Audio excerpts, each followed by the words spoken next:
இருந்து கிறிஸ்துவுக்குள் தேவன் உங்களை மன்னித்தது போல நீங்களும் ஒருவருக்கு ஒருவர் அதெல்லாம் மன்னிக்க முடியாது. ஒன்னே இயேசு மன்னிச்சார்ல. நீ எவ்வளவு பாவியா இருந்த, எவ்வளவு மோசமானவனா இருந்த, நீ எப்படி எத்தனை பேரை அள வச்சு எத்தனை பேருக்கு பிரச்சனை பண்ண, ஒன்ன மன்னிச்சார்ல.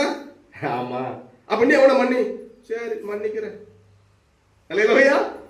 ஒன்ன இயேசு மன்னித்தது போல நீ மற்றவர்களை மன்னி. அதெல்லாம் சும்மா இருக்கியா, அதெல்லாம் மன்னிக்க முடியாதுயா. ஒன்ன மன்னிச்சார்ல, ஏய் ஆமா ஆமா ஆமா மன்னிச்சாரு, நீ அவரை மன்னி. அல்லேலூயா.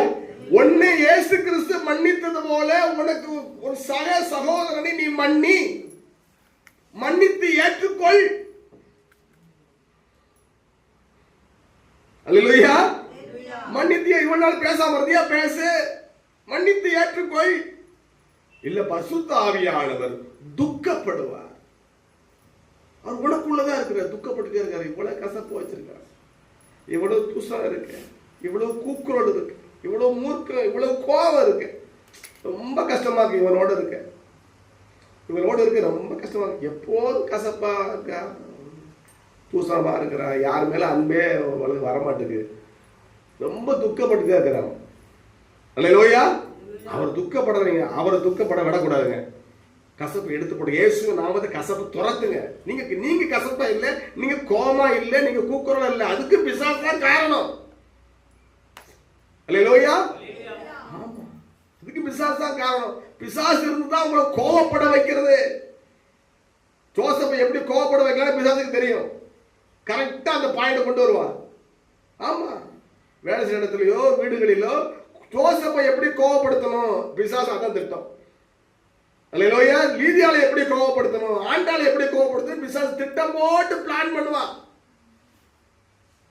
சில பேர் மனுஷனை குறை சொல்லுவாங்க. மனுஷன் இவன் செஞ்சுட்டு, இவன் அறிவாளி, இவன் செஞ்சு, இவன் யாருமே செய்ய மாட்டான், எல்லாம் பாவங்க மனுஷன். அல்லேலூயா.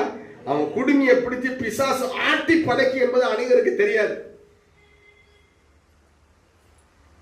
எப்பேற்பட்டவனா இருந்தாலும் அவனுக்குள்ள பேய் இருக்கு. அவன் வாயில தெரியும், அவன் பேச்சுல தெரியும். அல்லேலூயா. அவன் கண்ணுல தெரியும், அவன் செயல்பாடுல தெரியும். ஆனா அது நமக்கு அந்த ஆராய்ச்சி நமக்கு வேண்டாம். நமக்குள்ள தெரிகிறதை நம்ம இயேசுவின் நாமத்துல துரத்தி கொண்டே இருக்கணும். அல்லேலூயா. பெர்ஃபெக்ட் யாரும் கிடையாது. அல்லேலூயா. அது சாகர வரைக்கும் அதை துரத்தி கொண்டே இருக்கு இயேசுவின் நாமத்துல. அதான் இயேசுவின் நாமம் நமக்கு கொடுக்கப்பட்டிருக்கு. வாலிப பிள்ளைகளை பிசாசு அதை பருவத்தை கண்டு அதுக்கேற்ற பிசாசு உள்ளே வரும். அல்லேலூயா. அந்த பிசாசை துரத்த வேண்டியது வாலிப பிள்ளைகளுடைய கடமை.